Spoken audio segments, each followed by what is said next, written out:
Periyar Maniammai Institute of Science and Technology, Thanjavur. The world needs you. சினிமாவோட நேர்களுக்கு வணக்கம். In this episode of சினிமாவோட conversation most inspiring பர்சனாலிட்டிஸோட தான் இந்த கான்வர்சேஷன் இருக்க போகுது. அவங்களோட ஃபில்மோகிராஃபியில் எல்லாருமே ஒரு ஐகானிக் ஃபிலிம்ஸ் பண்ணியிருக்காங்க. Off screen and on screen ரெண்டு இடத்துலையும் வந்து நம்ம அவங்கள வந்து அட்மையர் பண்ணுறதுக்கு நிறைய விஷயங்கள் இருக்குது. ஸோ அவங்கள்ட்ட பேசுறதுக்கு நிறைய விஷயங்கள் இருக்குது, எல்லாம் பேசலாம். என்டையர் டீமுக்கு ஃபர்ஸ்ட் ஆஃப் ஆல் வணக்கம். விகடன் சார்பா நீங்கள் 4 பேருமே ஒவ்வொரு கிராஃப்ட் உங்கள் படம் வரிசையில் எடுத்துக்கிட்டால் அதில் ஒரு படம் கண்டிப்பாக ஒரு தமிழ் சினிமாவுக்கு ஒரு ஸ்பெஷல் ஃபில்மாக இருந்திருக்கு, கல் ஃபில்மாக இருந்திருக்கு. அது என்டையர் டீமுக்கு விகடன் சார்பா வாழ்த்துக்கள்.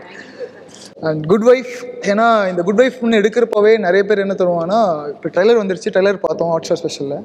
யூஎஸ் சீரீஸ் ஒன்று இருக்குது. ஒரு ஒரு ஒரு ஒரு ஒரு ஒய்ஃப் வந்து தன்னோட கணவரை எப்படி அந்த செக்ஸ் ஸ்கேண்டல்லேருந்து காப்பாற்றுறாருன்னு ஒரு கதையை நம்ம பார்த்துருக்கோம். வித் கம்பேரிட்டிவ்லி பாலிவுட்லேயும் ஒரு ஸ்டோரி வந்திருக்கு. So when comes in to Tamil அப்படிங்கிறப்போ இது கண்டிப்பாக கொஞ்சம் புதுசாக வித்தியாசமானதாக இருக்கும். இந்த குட் வைஃப் ஸ்டோரியை 4 பேருமே அக்செப்ட் பண்ணிக்கிறதுக்கு ஒரு ரீசன் இருந்திருக்கும் இல்லையா? What was it? Will starts from Halitha சமயம். யா, எனக்கு இது சொல்லும் போது இல்லையா, நான் அதுக்கு முன்னாடி நான் குட் வைஃப் பார்த்ததில்லை, இந்த original series. So first legal ட்ராமான்னு சொல்லும்போதே எனக்கு எக்ஸைட்டிங்காக இருந்துச்சு. இந்த ஒரிஜினல் சீரீஸ் பார்த்தேன். ஒரிஜினல் சீரீஸ் எனக்கு எக்ஸைட் பண்ணிச்சா இல்லையா என்ன அப்படிங்கிறத விட, இதை நம்ம எப்படி பண்ண போகிறோம், லைக் நீங்கள் சொன்னீங்க இல்லையா, ஒரு ப்ரிமைஸ் சொன்னீங்க. ஸோ அந்த ப்ரிமைஸ் இருந்தாலும் லைக் நம்ம ஊரில் இது நடந்துச்சுன்னா எப்படி இருக்கும், நம்ம என்ன இதை கொண்டு வர போகிறோங்கிறத என்ன எக்ஸைட் பண்ணுச்சு ரொம்ப. ஓகே, ஸோ இந்த கதைங்கிறது சாதாரண லைக் நடக்கக்கூடிய கதை, எந்த ஊரில் வேணாலும் இது பிளேஸ் ஆகும். அதனால தான் பல மொழிகளில் இதை எடுத்துகிட்டு இருக்காங்க. அப்படிங்கும்போது நம்ம ஊரில் நடக்கும்போது நம்ம எவ்வளோ தூரம் அது சுவாரஸ்யமாக பண்ணலாம். எனக்கு வந்துட்டு எல்லாமே இந்த கேசஸ் எல்லாமே புதுசாக ஃப்ரெஷ்ஷாக பண்ணணும். பார்க்குறவங்களுக்கு ஒரு புது நம்ம ஒரு கதை, நம்ம ஒரு நாயகியை பார்க்கணுங்கிறது தான் என்னோட ஐடியா வருது. Yeah sure. Yeah Priyamani ma'am, the reason you should accept this script. See, first and foremost, இது வந்து இட்ஸ் நாட், எஸ் நீங்கள் சொன்ன மாதிரி இங்கிலீஷ், ஒரிஜினல் இங்கிலீஷ், அதுக்கப்புறம் அதோட ஒரு ஹிந்தி வேர்ஷன் வந்தது. இது வந்து தமிழ் வேர்ஷன் சொல்ல மாட்டேன், it's just an adaptation of the original. நம்ம இப்போ ஹாலிதா மேம் சொன்ன மாதிரி நம்ம ஊருக்கு, நம்ம கல்ச்சருக்கு தகுந்த மாதிரி ஸ்டோரியை சேஞ்ச் பண்ணி ரியல் சிச்சுவேஷன்ஸை கொண்டு வந்து அது எப்படி ஒரு உமன் பாயிண்ட் ஆஃப் வியூவில் அவள் எப்படி ஹேண்டில் பண்ணுறாள் ரியல் சிச்சுவேஷன்ஸ்னா, ஐ மீன் இப்போ ஒரு ஃபேமிலியில் இருக்கும்போது, இப்போ பசங்க ஒரு மதர் வித் கிட்ஸ் எக்ஸாம்பிள் கொடுக்கணும்னா, இப்போ அவங்க வீட்டில் இருக்காங்க, ஆஃப்டர் த ஸ்கேண்டல் எல்லாம் ஆனதுக்கப்புறம் வீட்டில் இருக்காங்க வித் பசங்க அண்ட் அந்த இன்சிடென்ட் ஆனதுக்கப்புறம். ஸோ அவங்க வீடை எப்படி செட்டப் பண்ணுறாங்க அது எல்லாமே காமிச்சிருக்கோம். It is not that cut to okay சரி இவங்க நெக்ஸ்ட் ஜாபுக்கு போகிறாங்க இது. ஸோ அவங்க ஜாபுக்கு இதுவும் தேடுறாங்க, வருதா இல்லையா. So when life throws a second chance at you, அவங்க எப்படி அதை எடுத்துக்கிறாங்க, அது ஒரு சேலஞ்சாக எடுத்து மறுபடியும் when she comes back to what she was, does it work out for her, மறுபடியும் she has to start from scratch. So அது எல்லாமே அதுவும் ஒரு சைடில் இருக்குது, பர்சனல் லைஃப்பும் ஒரு சைடில் இருக்குது, ப்ரொஃபஷனல் லைஃப்பும் இது மேனேஜ் பண்ணும். Because she has to prove herself. She has her dynamics with the husband, her dynamics with the boss, dynamics with the kids. So அது எல்லாமே how well can she handle it. And I think இது பார்க்கும்போதே lot of people will identify and will definitely feel for the character. So அதனால தான் நான் accept பண்ணேன். Plus obviously Revathi ma'am direct பண்ணுறாங்க and Madurai Hotstar is taking it up and showing it on their channel. So why not? எதுக்கு? ஏன்னா ஆரியோட ஃபில்மோகிராஃபியில் especially Good Wife choose பண்ணதுக்கான ரீசன் மெயினாக விமன் சென்ட்ரிக் வெப் சீரிஸ் வந்து, நல்ல வெப் சீரிஸ் வந்து இப்போ தான் தமிழில் வர ஆரம்பிக்குது. நிறைய விமன் சென்ட்ரிக்கான விஷயம். ஆக்சுவலாக யூஸ்வலாக த்ரில்லர் தான் ரன் ஆகும் வெப் சீரிஸை பொறுத்த வரைக்கும்னா ஒரு பெரிய மித்து இருக்கு. அடுத்து என்ன அப்படின்னு சொல்கிற ஒரு நரேஷன் தான் உட்காந்தே பார்ப்பாங்கங்கிறத தாண்டி ஒரு ட்ராமா வித் எமோஷன்ஸ் வித் எல்லாருடைய உணர்வுகளையும் கனெக்ட் பண்ணுற ஒரு ட்ராமாவை கொடுத்தா அதுவும் இதில் வந்து அதே ஒரு ஃபாஸ்டான ஸ்க்ரீன் பிளே இருக்குது. வழக்கமான சீரியல் பேட்டர்ன் இல்லை, ஒரு மூவிக்கான ஒரு இன்ட்ரெஸ்டிங்கான ஸ்க்ரீன் பிளே பேட்டர்ன் இருக்குது. ஸோ அதனால அது ஒர்க் ஆகுங்கிற ஒரு பிலீஃப் இருந்தது. பட் என்னோட 2வது வெப் சீரிஸ் நான் வந்து சேரன் சாரோட ஜேர்னி பண்ணேன். பட் இந்த வெப் சீரிஸ் வந்து ஹாட்ஸ்டார் ப்ரொடக்ஷன் ஃபர்ஸ்ட், அடுத்ததான் ரேவதி மேம் டைரக்ட் பண்ணுறாங்க, அப்புறம் யார் இது லீட் பண்ணுறாங்க and Priyamani is going. So nice sir. உங்களை ஆக்டர்ஸ் மிஸ்டர் ஆக்டர் சம்பத்துன்னு சொல்கிறதா, படி சம்பத்துன்னு சொல்கிறதா, த ஸ்டைல் இஸ் மேன் அப்படின்னு சொல்கிறதான்னு தெரில. The way you behave no on the spots in your films. ஏன்னா வெங்கட் பிரபு சார் வந்து ரொம்ப பெருமையாக சொல்லியிருப்பார். கோவாவில் அவர் அந்த ரோல் பண்ணதுக்கப்புறம் எனக்கு பயங்கரமாக வேறு இன்டர்வியூலாம் பேசுவாங்க, நிறைய இன்டர்வியூஸ்லாம் ரெஃபரன்ஸ் சொல்லிருப்போம். And actor can do that. Paruthiveeran மாதிரி ஒரு படத்தில் அப்படி ஒரு ரோலையும் பார்த்துருக்கோம். சம்வாட் கோவா மாதிரி ஒரு படத்துல வேற மாதிரியான ஒரு கேரக்டர் அந்த பாலினம் சார்ந்த விஷயங்களை எடுத்து பண்றது இல்லையா, ரியலி அட்மைர் ஒர்க். ஆனால் நிறைய படங்கள் பண்ண மாட்டீங்க, ஏன் அதை ஃபர்ஸ்ட் சொல்லுங்க, அப்புறம் இந்த கேள்வியெல்லாம் வந்துக்கலாம். இல்ல ஃபர்ஸ்ட் உங்களுக்கு முதல்ல கைத்தட்டு. ஏன்னா எல்லாரும் வந்துட்டு இவர் பார்க்கும்போது ஏன் ஒரு அந்த வெர்சட்டாலிட்டி வந்து நீங்க கோட் பண்ணி சொல்றது வந்து மென்ஷன் பண்ணி சொல்றது பெரிய விஷயமா இருக்கு. அதனால உங்களுக்கு முதல்ல கைத்தட்டு. தலைவர் பண்ணிருக்காரு, ஐ லவ் தட் கேரக்டர்ஸ். நான் படங்கள் பண்ண மாட்டேன்னு இல்லை, நான் ஆக்சுவலி தெலுங்குல பிஸியா இருந்தேன். ஜீல கூட ஒன்று பண்ணியிருந்தீங்க ஒரு சீரீஸ், ரொம்ப நல்லா பண்ணிருந்தீங்க ஆனந்தம். மறுபடியும் அதே ரெகுலர் ரோல் பண்ணாம நம்ம எதுக்காக சினிமாக்கு வரோம்னு ஒண்ணு இருக்குல்ல, நமக்கு எது இன்ஸ்பயர் பண்ணிச்சோ, சோ நான் அந்த ஜேர்னில இருக்கேன் இப்போ. சோ கொஞ்சம் கட் டவுன் பண்ணிட்டு நல்ல ரோல்ஸா, செலக்டட் ரோல்ஸா, எனக்கு கன்வின்சிங்கா இருக்கிற ஒரு ரோல்ஸா அந்த மாதிரி பண்ணலாம் தான் இருந்தேன். அப்படி வந்ததுதான் எனக்கு இடையேச்சுனா இந்த ஜெயபிரகாஷ் சார் இருக்கார்ல, என்னோட ஃபர்ஸ்ட் சினிமா அவர் தான் ப்ரொடியூஸ் பண்ணாரு. எங்க ரெஃபரன்ஸ் எடுத்தாலும் உங்களுக்கு ஒரு கனெக்ட் இருக்கு. So somewhat he is doing some other business, அதுல பிஸியா இருக்கனால ஒரு ஆக்டிங்லாம் ஒதுக்கி வச்சிருக்காரோ அப்படின்ற மாதிரிலாம் நிறைய பெர்ஸ்பெக்டிவ். அவர் இப்பதான் இன்னொரு இன்டர்வியூ கூட சொல்லிட்டு இருந்தாரு, அவர் வந்து போலீஸ் ட்ரெஸ் அவர் போனா வந்து டிஎஸ்பி டிஐஜி இது மாதிரி மொத்தமா ட்ரெஸ் எல்லாம் கட்டி வச்சுட்டேன். அதனால கேப் எடுத்துட்டு you want to do versatile roles. ஏன்னா டைப் கேஸ்டா ஒரே மாதிரி பண்ணும்போது நமக்கே போர் அடிச்சிடும்ல. அதனால தெலுங்குல நிறைய பண்ணி அதான் சொன்னேன். அதில் தெலுங்கு ரிட்டையர் ஆயிட்டாரு அவரு, பென்ஷன் வாங்கி. இல்ல தெலுங்குல ரிட்டையர்லாம் இல்லப்பா, போட்டுருவாங்க. அப்புறம் நான் சொன்னது என்னன்னா, போலீஸ் ரோல்ஸ் வந்துட்டு நான் ரிட்டையர் ஆயிட்டேன், அது பண்ண மாட்டேன், அதனால ஒரு 2 வருஷம் கேப் எடுத்துட்டு அதுக்கப்புறம் பண்ணேன். கண்டிப்பா நாங்க தப்பான டைட்டில் வைக்கல. நான் சொல்றது அது பாக்குறவங்க, ஓ ఇదేంట్రా రిటైర్ అయిపోయాడు తెలుగులో, అవునా వెరీ గుడ్ చేయనంటాడు ஏபிலோ கண்ட்ரா அப்படி சொன்னாலும் சொல்லிடுவாங்க. ஸோ அதெல்லாம் இல்லை. இந்த கேரக்டர்ல ஒரு செக்ஸ் ஸ்கேண்டல்ங்கிற ஒரு டேர்ம் வந்து அந்த போர்ட்ரே பண்ற விதங்களா இருக்கணும் கேரக்டரா. நிறைய பேர் சூஸ் பண்ண தயங்குற ஒரு கதாபாத்திரம் நான் நினைக்கிறேன். இது வந்து ஒரு ரோல், இது நீங்க கிடையாது. இதை எடுத்து பண்றதுக்கு சேலஞ்ச் எல்லாம் தேவையில்லை, கன்விக்ஷன் தான் தேவை. என்ன கன்விக்ஷன்னா, என்னோட ஒரு வாழ்க்கை இருக்குல்ல, எனக்குன்னு ஒரு லைஃப் இருக்குல்ல, எனக்குன்னு ஒரு கேரக்டர் இருக்கு, இதெல்லாம் மீறி நம்ம வேற ஏதோ பண்ண போறோம். அதுல நம்ம கன்வின்சிங்கா இருக்கோமா இல்லையா, அதுதான் முக்கியமான விஷயம். மோஸ்ட் இம்பார்ட்டன்ட்லி இந்த சீரீஸ் நான் பண்றதுக்கு முன்னாடி யாரை கேட்கணுமோ என் ஃபேமிலியில கேட்டுட்டேன், நான் எப்படி பண்ண போறேன், ஐயோ ஓகே இது பண்ணலாமா. ஏன்னா நமக்கு கேள்வி கேட்க மாட்டாங்க ஆஸ் அன் ஆக்டர், பட் அவங்களுக்கு கேள்வி கேட்கலாம். ஸோ அது வந்து அவங்களுக்கு அட்வான்ஸா தெரிஞ்சு இட்ஸ் அப்சல்யூட்லி ஓகே. ஏன்னா எனக்கு என்ன ஆச்சுன்னா, நான் எப்போ கோவா பண்ணினோம், என் பொண்ணு வந்து 4th ஸ்டாண்டர்ட்ல இருந்தா இங்க போர்டிங் ஸ்கூல்ல, அவ்வளோ கலாய்ப்பாங்க ஸ்கூல்ல. எனக்கு அது அப்போ புரியல, என்ன அவ்வளோ கேட்காம பண்ணிட்டேனா. ஸோ எனக்கு அது வந்து கிட்டத்தட்ட ஒரு 6 to 10 months அவ்வளோ நான் அப்படி இட்ஸ் அ டிஃபிகல்ட் ப்ராசஸ். ஏன்னா அவங்களுக்கு இப்போ ஒரு புரியாத வயசு, அறியாத வயசு, அவங்கள எல்லாரும் வந்து ஸ்கூல்ல கேள்வி கேட்கறச்சே அந்த பொண்ணுக்கு என்ன பேசணும், என்ன சொல்லணும், அதை எப்படி டிஃபெண்ட் பண்ணணும்னு தெரியாம போச்சு. இன்னைக்கு வந்து வளர்ந்து வந்துட்டா வேற ஷீஸ் அ லேடி. ஸோ அவள் ஆனாலும் கேட்கணும், அண்ட் என் வாழ்க்கையில இருக்கிற இன்னொரு பொம்பளையும் கேட்கணும் கிளியரா. ஓகே இது மாதிரி இருக்கு, இட் இஸ் அ ரோல், நான் பண்ணலாமா இல்லையா கேட்டு அதுக்கப்புறம் நம்ம. So who matter to your life, நீங்க அவங்களை பேசிட்டு கரெக்ட் பண்ணீங்கன்னா மற்றபடி எதுவும் பிரச்சனை இருக்காது. அண்ட் இதுல வந்து நீங்க ரைட்டர் சொன்ன மாதிரி இதுல டிபிக்கல் வில்லன் இல்லை, எட்ரா வண்டி பாட அருவா கத்தி. ஏன்னா நம்ம என்ன பண்ணிடுறோம்னா, வில்லன்னா 50 ஆளுங்க இருப்பானுங்க அவனோட, அவனுக்கு கல்யாணம் ஆயிருக்கா இல்லையா, அவனுக்கு பொண்டாட்டி இருக்காங்களா இல்லையா, இப்படி யோசிக்கவே மாட்டோம். அவனுக்குள்ள ஒரு வாழ்க்கை இருக்கும். கடைசியில இப்ப வாடா சண்டை போடலாம்னு சொல்லிட்டு பின்னிமில்ல வெயிட் பண்ணுவோம். ஸ்காட்லாண்ட்லாம் போவே மாட்டோம், லண்டன்ல வெயிட் பண்ண மாட்டோம், இங்க அழுக்கான ஒரு இடத்துல தான் வெயிட் பண்ணுவோம். ஆனா அவன் இருக்கிறதுல பெரிய மாளிகையில ஸ்விமிங் பூல்லாம் இருக்கும், அங்க வெயிட் பண்ண மாட்டோம், அங்க ஹீரோ வர மாட்டான். ஸோ சரி, இதை குட் வைஃப் பண்ணலாமான்னா இதுல வந்து ஒரு ஜாலியான ஒரு டீம். அண்ட் அஃப்கோர்ஸ் பிரியா சொன்ன மாதிரி ரேவதி இருக்காங்க, அண்ட் அவங்களோட நான் ஃபர்ஸ்ட் டைம் ஒர்க் பண்ணிட்டு இருந்தேன். எக்ஸைட்டிங். மோட்டிவேட்டர் டேக்லைனே ஆட் பண்ணிக்கிறேன், படி.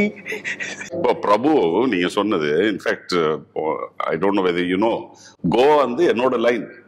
நான் அது 1998லயோ 97லயோ எழுதினது. ஏன்னா நான் பார்த்த கோவா, நான் போன கோவா, நான் ரசிச்ச கோவா, நான் என்ஜாய் பண்ண கோவா தான் அது. பிரபு கோவான்னு ஒரு இடத்த பார்த்ததே கிடையாது. சரோஜா பண்ணிட்டு இருக்கப்போ நான் சொன்ன பிரபுக்கு இந்த மாதிரி ஒரு லைன் இருக்கு, நீ கேளு, அதுக்கப்புறம் கோவா பண்றேன்னு எழுதினான். ஸ்டார்ட் நான் அவனுக்கு என்னோட ஸ்கிரிப்ட் கொடுத்தேன். பட் அவன் வந்து அதை மாத்திட்டு அதில் பெஸ்ட் பார்ட் என்னன்னா, என்னோட இதுல நான் வந்து கே கேரக்டர் வைக்கல ஃபார் வாட் எவர் ரீசன்ஸ். இந்த கே கேரக்டர் வச்சுட்டு எனக்கு நரேட் பண்றான் இந்த கதையை. பண்ணதுக்கு அப்புறம் என்னோட அப்பார்ட்மெண்ட்ல பண்ணி முடிச்சுட்டு நான் பயங்கர எக்ஸைட் ஆயிட்டேன். அதுக்கப்புறம் சரி கீழே போடலான்னு சொல்லிட்டு அப்பார்ட்மெண்ட்ல இருந்து கீழே போறோம். கீழே போய் நான் அவனை கேட்கறேன், யாரா பண்றா இது, அந்த கே கேரக்டர் யார் பண்ணுவான்னா, சரி வா சொல்றேன்னு சொல்லி கிரவுண்ட் வரைக்கும் போயிட்டான். நீதான் சொல்லிட்டு ஓடி போயிட்டான். நான் அவன் பின்னாடி ஓடுறேன், டே நில்றான். அவன் என்ன நினைச்சானா, நீ சொன்னா நான் அவனை திட்டுவேன் இல்ல அடிப்பேன்னு நினைச்சு அவன் ஓடி போயிட்டான். நான் அவனை நில்றான் எதுக்கு சொல்றேன்னா, என்ன நம்பிச்சு நீ கூப்பிட்டு, டே நில்றான் மச்சா, கம் டா மாமா, I want to to this as an actor. அதுதானே, அதெல்லாம் ஒரு, அது உங்களோட நிஜ வாழ்க்கை கிடையாது. பட் அதுல நீங்க பண்றீங்க, அதுல வாழ்றீங்க. ஸோ ரிங்கு மாதிரி ஒரு கேரக்டர் வந்துட்டு உங்களோட பார்ட்னரா வரான். அவன் நல்ல ஃப்ரெண்டு. நான் அவனுக்கு ரிங்கு சொல்லேன், டே நான் நீ இதை நடிக்கிறப்போ நமக்கு ஒரு இன்ஹிபிஷன்ஸ் வந்துடக்கூடாது, நீ தென்னைக்கும் வீட்டுக்கு வா, படம் ஆரம்பிக்கிற வரைக்கும் நான் உனக்கு டீ போட்டு கொடுக்குறேன், நம்ம டிவி பார்ப்போம், we live like a couple. அது எப்படி வர, அது இன்ஹிபிஷன்ஸ் வரக்கூடாது. ஏன்னா நல்ல ஃப்ரெண்ட்ஸு போய் சிரிக்க ஆரம்பிச்சிட்டோம்னா அது பிரச்சனை வந்துடும். இல்லை எங்கேயாவது ஒரு, ஏன்னா you can't lie to the கேமரால. ஸோ அந்த மாதிரி ஒரு 3.5 months டெய்லி அவன் வீட்டுக்கு வருவான். ஜிம் முடிச்சுட்டு வருவான், நான் டோர் ஓப்பன் பண்ணுவேன், அதில் இன்வைட் ஹிம் ஹோம். உங்களோட படங்கள்ல அதிகமா நான் பார்க்குற விஷயம் என்னன்னா, மனித உணர்வுகளுக்கு முக்கியத்துவம் வாய்ந்த ரைட்டப்ஸும் இருக்கும், கதாபாத்திரங்களும் இருக்கும், which is closer to the reality. எனக்கு இப்போ இந்த சீரீஸ் எடுத்துக்கிட்டா ரைட்டிங்கில் உங்களுக்கு நான் எக்ஸாம்பிள் கேட்குறேன். யூஎஸ் சீரீஸில் பார்த்தீங்கன்னா அங்கே பொலிட்டிஷியனாக இருப்பாங்க, அவங்க ஒரு ஸ்கேம் இருந்திருக்கும். இங்கே பார்த்தீங்கன்னா ஒரு கவர்மெண்ட் ஜாபில் இருக்கிற ஒருத்தருக்கு ஒரு பொசிஷனில் இருக்கும்போது இந்த ப்ராப்ளம் வரும். இப்போ தமிழுக்காக அந்த சூழலுக்கு ஏற்ற மாதிரி மாற்றுறப்போ அந்த கேரக்டருக்காக என்ன விஷயங்கள்லாம் பண்ண வேண்டி இருந்தது. ரிசர்ச்சில் ஏன்னா எனக்கு இன்னைக்கு நான் இப்போ இன்டர்வியூக்கு முன்னாடி ஒரு நியூஸ் படித்தேன், ரொம்ப ஹிட் ஆச்சு.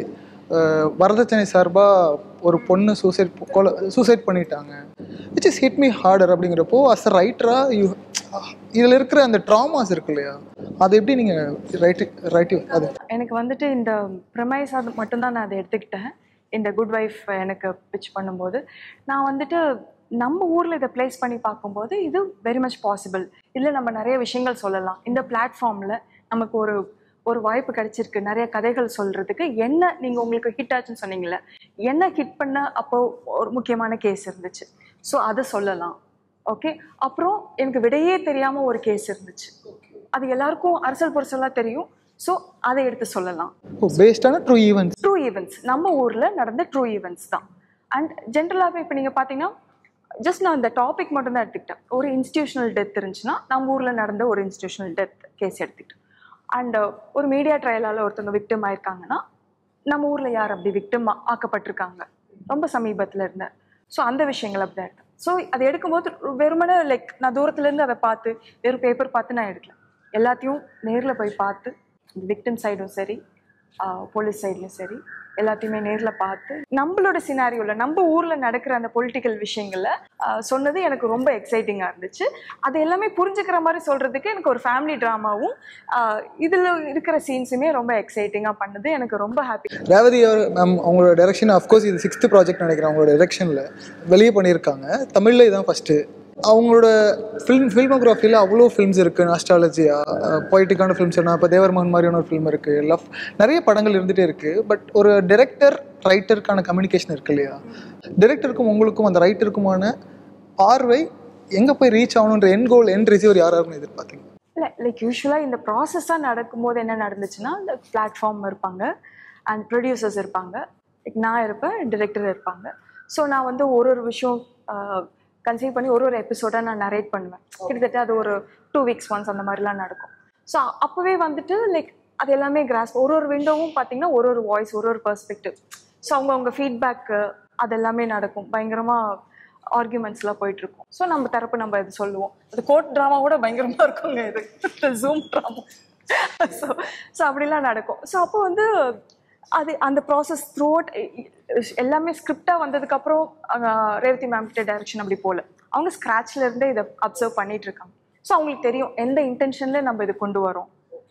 சில விஷயங்கள் வந்து ப்ரொடியூசர்ஸ்க்கு புரியாமல் இருந்தால் கூட அவங்க ஹரிதா சொல்றது இப்படிதான், இப்படி நடக்கும், இந்த மாதிரி ஃபேமிலிஸ்ல இருக்கு, அதை தான் இவங்க சொல்றாங்க அப்படின்னு எப்பவுமே எனக்கு ரொம்ப சப்போர்ட்டிவா இருந்திருக்காங்க. ஸோ அந்த வகையில அப்புறம் இவங்க போன இன்டர்வியூஸ்லாம் பேசிட்டு இருந்தாங்க அவங்க ரொம்ப சாஃப்ட் நேச்சர்னு. இல்லை நிறைய பார்த்தீங்கன்னா கெட்ட வார்த்தைகள்லாம் பேசுற மாதிரிலாம் இருக்கும். நான் பயங்கரமா பேசும்போது அவங்க சொல்லுவாங்க, அதுதான் பேசும்போது கியூட்டா இருக்கு, எப்படி பேசுறேன், என்னால இவ்வளவு பண்ண முடியாது, கொஞ்சம் கரைச்சிக்கலாம், ரொம்ப கிராஃபிக்கா இருக்கு அப்படிலாம் சொல்லிட்டு. End of the point, it's scrapped. We should go with the characters. That's okay, but நான் சும்மா அந்த கேரக்டர் லைக் எங்களுக்குள்ள இருக்க இன்ட்ராக்ஷன் அதுதான் நான் மீன் பண்ணேன். அண்ட் குட் வைஃப் அப்படின்ட்டு இந்த டைட்டில் வரப்ப அப்போ சொல்லணும்னு நினச்சிருந்தேன். ஸோ அந்த ஏன் குட் வைஃப் அப்படின்ட்டு இருக்கு இல்லையா, ஹரி சார் சொல்லிட்டு இருந்தார் இல்லையா, நம்ம ஒரு பெண் மேலே நம்ம சுமத்துற ஒரு பாரமாக இருக்கு குட் அப்படிங்கிற மாதிரி. அது நிறைய, அது கொரோனா டைம்லாம் பார்த்தீங்கன்னா ஆக்சிஜன் சிலிண்டர் போட்டுட்டு குக் பண்ணிட்டு இருப்பாங்க. ஸோ இந்த தியாகத்தை கொண்டாடுறது இருக்குல்ல, அந்த தியாகங்களை கொண்டாடுறதுக்கு ஒரு மதர்ஸ் டேன்னு ஒன்று பண்ணுவாங்கல்ல, சும்மா கண்டுக்கவே மாட்டாங்க. எக்ஸாக்ட்லி, அந்த ஒரு நாளுக்கு மட்டும் தான் ஒரு நாள் மை மதர் மை எவ்ரிதிங்னு சொல்லுவாங்க. ஸோ அந்த மாதிரியான அந்த சுமத்துற பாரம், அது சாக்ரிஃபைஸை கொண்டாடுறது வந்துட்டு ரொம்ப தப்பு. ஸோ அதை உணர்த்துறதுக்கு தான் ஒரு சர்க்காசியமா அந்த குட் வைஃப். எனக்கு இந்த கிராஃப்டை பார்க்குறப்போ இவங்களோட ஃபிலிம்ஸும் சரி, ரேவதி மேமோட ஃபிலிம்ஸும் சரி, கிரியேட்டராக இந்த ப்ராஜெக்டில் வந்ததுக்கப்புறம் அவங்களோட அந்த கம்யூனிகேஷன் பாண்ட் இருக்கு இல்லையா, உங்களை எப்படி அட்மையர் பண்ண வச்சு அஸ் அன் ஆக்ட்ரஸ்? ஏன்னா இப்போ நீங்கள் நிறைய படங்கள் இத்தனை வருஷமாக பண்ணிட்டு இருக்கீங்க. இவங்க 2 பேருக்குள்ளேயும் ஒரு ஃபில்மோகிராஃபி அந்த ஒரு எசன்ஸ் இருக்கும் இல்லையா, அந்த எசன்ஸ் உங்களை எவ்வளோ பாசிட்டிவாக மாற்றிருக்கு? இல்லை அட்மையர் பண்ணி இல்லை மொமெண்ட்லாம் இருந்திருக்கலாம், ஆப்ஸ்ட்ராக்ட் மொமெண்ட்லாம் இருந்திருக்கலாம்? தட் இஸ் உண்மையா சொல்லணும்னா ஹாலிதாவை நான் ஃபர்ஸ்ட் டைம் இன்னைக்கு தான் நான் பார்க்குறேன். என்ன சொல்றீங்க? நானே இன்னைக்கு தான் பார்க்குறேன். I don't know about. No, we have spoken earlier. ஆனா எல்லா இன்டர்வியூவர்ஸ் வந்து அவங்களோட பேக்ரவுண்டா இருக்கட்டும், ஆப்வியஸ்லி ரேவதி மேம் பத்தி சொல்லணும்னு அவசியம் இல்லை, because she's an established name as a அந்த ரேவதின்னு சொன்னாலே what a name and what a journey behind that name. So as such, because இப்போ நம்ம வந்து ஆன் ஸ்க்ரீன்ல வரும்போது as an actor when you see initial அந்த intimidation இருக்கலாம், but like I said வரும்போது because I've already worked with her once, so அந்த டைம்ல அந்த inhibitions இருந்தது ஃபர்ஸ்ட் டே சலாம் வெங்கி டைம்ல, இங்க இருக்கவே இல்லை. ஸோ அந்த அளவுக்கு கம்ஃபர்ட் ஃபீல் பண்ண வச்சாங்க. I think that comfort level and that mutual admiration for each other, because அவங்களுக்கும் as far as I know, I don't, next time நீங்க ரேவதி மேம் இன்டர்வியூ பண்ணும்போது I think அவங்களும் சொல்லுவாங்க we have that mutual admiration. அவங்க as an actor she admires both the body of work, my body of work. As an actor அவங்களோடும் I admire her body of work, and as a director நான் பார்த்துருக்கேன், especially from what's a movie Salman and Shilpa Shetty that அந்த மூவிலேருந்து I didn't think that Revathi ma'am இந்த மாதிரி ஒரு she would turn out to be such a fabulous director. And இதுலயும் பாத்தீங்கன்னா அந்த சின்ன அந்த she's brought out that emotions which will connect with everybody. அதான் எனக்கு ரொம்ப பிடிச்சது, and that's what I admire, because generally இப்போ நிறைய மேல் டைரக்டர்ஸ் கூட ஒர்க் பண்ணியிருக்கோம். இப்போ இது ஃபர்ஸ்ட் டைம் நானும் ஒரு ஃபீமேல் டைரக்டரோட நான் ஒர்க் பண்றேன், ஃபீமேல் ரைட்டர் ஆல்சோ. ஸோ அந்த touch is what they have put in, அந்த இமோஷன், அந்த சின்ன டச்சா இருக்கட்டும், that is what I admired about both. இப்போ ரீசெண்டாக அஃப்கோர்ஸ் டிஜிட்டலில் பார்த்தீங்கன்னா ஃபேமிலி மேன் வந்தப்போ அவ்வளோ வைரல் ஆச்சு. இப்போ லான்ச் 25ல அதுவும் காம்படிட்டிவாக உங்களுக்கு வருது. அதோட டீசர் கூட 3 days முன்னாடி விட்டுட்டாங்க. அங்கே ஒரு பிரியாமணியோட ஆக்டிங் பார்க்குறோம், ஒரு பக்கம் மலையாளம் படத்தில் ஒரு வித்தியாசமான ஒரு ரோல் பார்க்குறோம். So you just adapting roles, அந்த ஒரு டக்குன்னு அந்த கேரக்டர் ஷிஃப்ட். ஏன்னா நான் எப்போவுமே ஒரு கேரக்டர் வந்து வெளியே வர ப்ராசஸ் இருக்கு இல்லையா, that is very toughest process for an actor சொல்லுவாங்க. பிரியாமணிக்கு அது ரொம்ப ஈஸியா? honestly I'm a very on off, spot off. அந்த டைமுக்கு மட்டும் I'm that person. அது முடிஞ்சதுக்கு அப்புறம் I'm on my own. So எனக்கு அந்த மாதிரி இதுக்கு அப்புறம் do I carry Tarunika with myself back home, அதெல்லாம் no, that character replica from other series to other series? not really. அந்த மாதிரி ரெப்ளிகா இருந்தாலும் I try to make it something, ஒரு கொஞ்சம் ஏதாச்சும் ஒரு டிஃபரன்ஸ் வரணும்னு நான் I consciously try to bring in that difference. எனக்கு யார்கிட்ட பேசுறது என்னன்னா, மக்களோட எல்லாரும் போய் அந்த ஈஸியாக கனெக்ட் ஆகிட மாட்டாங்க. The journey was very long. இங்கே handling stardom, converting into heroism, அது 2 இருக்கு. நான் அந்த ஸ்டார்டம் டு ஹீரோயிசம் அந்த ஜேர்னி இருக்கு இல்லையா, நான் அதை எப்படி பார்க்குறேன்னா, நிறைய சோசியல் சர்வீஸ் பண்ண ஆரியை பார்த்துருக்கேன். அந்த அன்னைக்கு யாருமே அந்த ஆரியோட ஒரு மினிமம் நம்பர் ஆஃப் பீப்புள் அவங்களை அப்சர்வ் பண்ணியிருக்காங்க, அட்மையர் பண்ணியிருக்காங்க.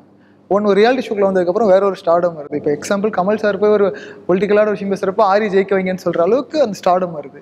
எகெயின் இன்ட்டு பார்த்தா இன்னைக்கு மக்கள் சார்ந்த ஒரு ஷோவில் பொது தளத்தில் சொசைட்டிக்கு என்ன தேவையோ அதை பேசுகிற இடத்துல இருக்காரு. இங்கே நான் கூட ஒரு கமர்ஷியலாக ஹீரோவோ நிறைய ப்ராஜெக்ட் சைன் பண்ணி அப்படி கன்வெர்ட் பண்ணுவார்னு நினச்சேன். But it is different. Why this path? நான் எதிர்பார்த்த மாதிரி ஸ்கிரிப்ட் அதுக்கப்புறம் வரல. ஓகே, ஐ வாண்ட் ஒரு பிரேக் எடுக்கணும்னு நினச்ச பிரேக் எடுத்தது தான். ஸோ மெயினாக வந்து ஆஃப்டர் பிக் பாஸ்க்கு அப்புறம் வந்து நெஞ்சுக்கு நீதி பண்ணேன். ஸோ உதய் சாரோட பண்ணேன், அருண் காமராஜோட நல்ல ரோல் அது. அதுக்கப்புறம் நிறைய ஹீரோ ஸ்கிரிப்ட்ஸ்க்கான நிறைய விஷயம் வந்தது. மெயினாக வந்து அந்த ஸ்கிரிப்ட் எதுவுமே நம்மளை பெருசாக ட்ரை பண்ணல. And production also. இந்த நியூ ப்ரொடக்ஷன்ஸ் வந்து எல்லாமே இன்றைக்கி படம் releasing it's a very biggest task. படம் எடுக்கிறது பிரச்சனை, ரிலீஸிங் ப்ராப்பராக இல்லாமல் திருப்பி போய் மாட்டிக்குது படங்கள் அப்படிங்கும்போது. ஸோ சூஸியாக பண்ணணுங்கிற அந்த கான்சியஸ் ரொம்ப கான்சியஸாக எடுத்த டிசிஷன் அது. வந்து எல்லாருமே கேட்டாங்க மறந்துடுவாங்க. பிக் பாஸ்லேருந்து வெளில வந்தவுடனே 16 கோடி பேர் ஓட்டு போட்டிருக்காங்க, பெரிய ஒரு ஆந்தம் வச்சு அதெல்லாம் நடக்கல அதுக்கு முன்னாடியும் போது. ஸோ நம்ம அதை மண்டையில் எடுத்துக்கிட்டு நம்ம அதுக்கு பின்னாடி ஓடணுமா, இல்லை நான் ஆஸ் ஆக்டராக நான் என்ன பண்ணணும்னு அதுக்கு பின்னாடி ஓடணுமான்றீங்களா? அதுக்கு முன்னாடி அந்த இமேஜ் இல்லை, அதுக்கு முன்னாடி அந்த மாதிரி உங்களை கொண்டாடல. கொண்டாடும் போது இப்போ அதுக்காக நான் வேலை செய்யணுமா, எனக்கு பிடிச்சது வேலை செய்யணுமான்னு ஒரு கொஸ்டின் இருக்குல்ல. அப்போ ஐ கான்சியஸ்லி டுக் அ டிசிஷன், எனக்கு பிடிச்சது வேலை செய்யணும். ஏன்னா ஃபேமுங்கிறது வந்து நம்ம செய்கிற வேலையை பார்த்து ஒரு படம் நல்லா இருந்தால் பாராட்டுவாங்க, நல்லா இல்லை. பட் நமக்கு பர்சனல் சாட்டிஸ்ஃபேக்ஷன் ஒன்று இல்லாமல் ஒரு வேலை செய்கிறது இருக்குல்ல. ஏன்னா ஃபேம் அது நிரந்தரம் கிடையாது இல்லை. இந்த படம் போடலைன்னா அப்புறம் மறந்துடுவாங்க. ஸோ அதனால் எனக்கு கான்சியஸாக ஆஸ் ஆக்டராக நான் தேட்டர்லேருந்து வந்திருக்கேன். நானும் ஃபர்ஸ்ட் டேலாம் படம் பண்ணணும்னு ஆசைப்படும் போது waiting for a good role. So அந்த மாதிரி தான் இப்போது வரிசையாக நான் ஒரு 3-4 படம் பண்ணிகிட்ருக்கேன். ஸோ அந்த மாதிரி ஸ்லோ அண்ட் ஸ்டடியாக படம் முடிஞ்ச, ஆனால் வெயிட்டிங்கில் 2-3 இருந்தது. ஸோ அந்த ரீசன்ஸ் இருந்துச்சு. இடையில சேனல் சாருக்கு ஜாயின் பண்ணேன். மற்ற ஒவ்வொரு படங்கள் இப்போது அடுத்த 4th ஃப்ளோர் ஒரு படம் ரிலீஸ் பண்ணுறேன், கோலி சோடா 3 பண்ணுறேன், இன்வெஸ்டிகேஷன் த்ரில்லர் ஒன்று பண்ணுறேன், இன்னும் டைட்டில் வைக்கல. அண்டு நானும் நினச்சே ஒரு படம் மேன் ஒரு படம் பண்ணுறோம். ஸோ வெரைட்டி ஆஃப் ரோல்ஸ் பண்ணணுங்கிறனால I consciously took the decision. பொறுமையாக பண்ணணும், நல்லா பண்ணணும். ஸோ ஸ்டார்டாக தாண்டி பண்ணுற ரோல் நம்ம நிற்கணும். ஸோ அதுதான் conversation between you and director. அந்த கான்வர்சேஷன் பற்றி தெரிஞ்சுக்கணும்னு நினைக்கிறேன். அந்த பெர்ஃபார்மன்ஸ் பற்றி என்ன சொன்னாங்க, அண்ட் அவங்கள நீங்கள் ஆக்ட்ரஸாக நிறைய அட்மையர் பண்ணியிருப்பீங்க. அஸ் அ டிரெக்டராக வாட் யூ அட்மையர்? ரொம்ப ஜென்ரஸாக காம்ப்ளிமெண்ட் பண்ணுவாங்க. அவங்களுக்கு பிடிச்சது நீங்கள் பண்ணுற, நீங்கள் ஏதாவது நல்லா பண்ணீங்கன்னா, and if you can surprise. சரி, டைரக்டர்ஸ்க்கு எப்பவுமே என்ன தேவைப்படுறதுன்னா, உங்களை எதுக்கு தேர்ந்தெடுத்திருக்காங்க, இந்த கேரக்டர் இவன் வந்து இதை பண்ண முடியும்னு ஒரு கான்ஃபிடென்ஸ்ல தான் எடுக்கிறாங்க. பட் நீங்கள் அதை மீறி என்ன கொடுக்க முடியுமோ அதை கொடுத்தா தான் அந்த டைரக்டர் எக்ஸ்பெக்ட் பண்ணுவாங்க. யூஸ்வலாக வந்துட்டு நீங்கள் டைரக்டர்ஸ் எப்படி சர்ப்ரைஸ் பண்ண முடியும்னா, ஓகே என்ன நீங்கள் ரெகுலராக இப்படி பார்த்துருக்கீங்க, இதுதான் இதோட லைன்ஸு, பட் இதில் நான் ஆஸ் எ கான்ட்ரிபியூட்டர் நான் என்ன ஆட் பண்ண முடியும், இதில் நான் என்ன கான்ட்ரிபியூட் பண்ணி இதை என்ஹான்ஸ் பண்ணுறதுக்கு நான் ஸ்க்ரீன் மேலே என்ன பண்ண முடியுமோ as expressions or lines or என். ஸோ ரேவதி மேமோட பெரிய ப்ளஸ் என்னன்னா, அவங்க இம்மீடியட்டாக ஷீல் அப்ரிஷியேட் அண்ட் ரொம்ப ஜென்ரஸாக அப்ரிஷியேட் பண்ணுவாங்க. மைக்கில் எல்லாரும் கேட்குற மாதிரி அப்ரிஷியேட் பண்ணுவாங்க. ஸோ அது என்ன ஆகும்னா, ஃபார் அன் ஆக்டர் நீங்கள் 100 படம் பண்ணியிருக்கலாம், 150 படம் பண்ணியிருக்கலாம். But once one director says super, Sampath, fantastic சொன்னா, you will want to do that better the next shot. அது ஒரு எக்ஸ்ட்ராடினரி குவாலிட்டி. ஏன்னா அவங்க ஒரு ஆக்டர் அண்ட் அவங்க காம்ப்ளிமெண்ட்டை வந்துட்டு ரொம்ப கேஷ்லாம் கூட சொல்லி கொஞ்சம் சட்டிலாக கூட சொல்லலாம். பட் அவங்க ரியலாக எக்ஸைட் ஆகிடுவாங்க, ரியலாக குழந்தை மாதிரி எக்ஸைட் ஆகிடுவாங்க. ஒரு கிராஃப்ட் லவ் பண்ண இனிஷியல் ஆரம்பிச்சும் போது சொன்ன மாதிரி தான், ஒரு கிராஃப்ட் மேலே இருக்க லவ் உங்களை இன்னைக்கு இந்த இடத்துல உட்கார வச்சுட்டு இருக்கு, இன்னும் அடுத்தடுத்த உயரங்களுக்கு போகணும்னு சொல்லி விகடன் சார்பாக வாழ்த்து தெரிவிச்சுக்கிறேன். Periyar Maniammai Institute of Science and Technology, Thanjavur. The world needs you.